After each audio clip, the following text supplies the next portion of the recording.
শিকল বেরি দিলে কি আর কাউরে বান্ধা রাখা যায়? শিকল বেরি দিলে কি আর কাউরে বান্ধা রাখা যায়? যদি থাকিতে না চায় কি লাভ হইল শিকল বেরি দিয়া পাখির পা?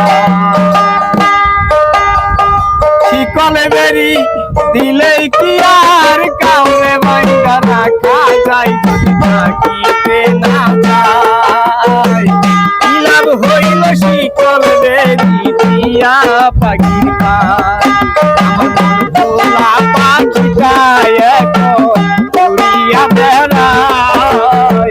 কি লাভ হইল শিকল বেরি দিয়া পাখির পা?